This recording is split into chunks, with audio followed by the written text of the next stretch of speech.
Kahit nahihirapan at hindi na malaman ang gagawin, nais pa rin ng asawa ni Von Tanto na makapag-abot ng tulong sa pamilya ng nabiktima ng kanyang asawa.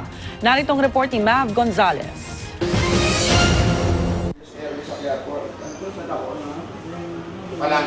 Napaiyak na lang si Anisha nang bisitahin kagabi ang mister niyang si Von Tanto, ang umaming na maril sa siklistang si Mark Vincent Haralde sa Quiapo, Maynila noong isang linggo.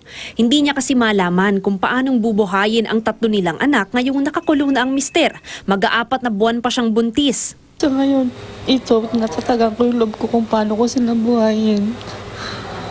Sa ngayon, umaasa muna kami sa mga bahay namin.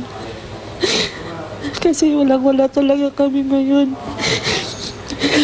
Binibigyan lang nila kami ng pagkain namin maghapon.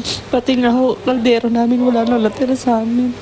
Gayunpaman, prioridad daw nila ngayon na matulungan ang estudyanteng tinamaan ng ligaw na bala at nasa ospital pa ngayon. Gusto namin bisitahin, kaso nga lang po gusto ko pag magbisita kami, kahit kunti man lang, maiabot kami sa kanila. Kahit kunti lang naman.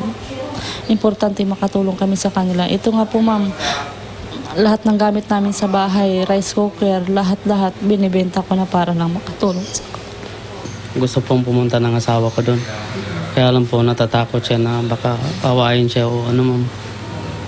Buntis pa po siya ma'am. Baka po mapaano. So naghahanap po siya ng mga kasama niya pumunta doon ma'am. Para hindi po siya maano doon.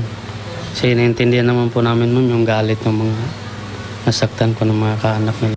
Pagsisisi at takot naman daw ang nararamdaman ni Von ngayon. Takot at kaba ma'am hindi nawawala po. Siyempre po uso po yung pinapatay niyo ma'am. Humingi po ko ulit ng pasensya sa inyo.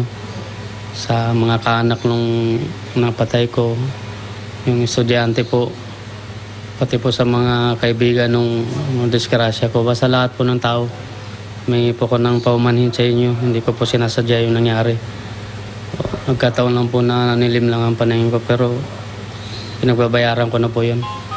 Ngayong araw i-inquest si Tanto. Ito ang unang balita sa Maynila. Mav Gonzalez reporting.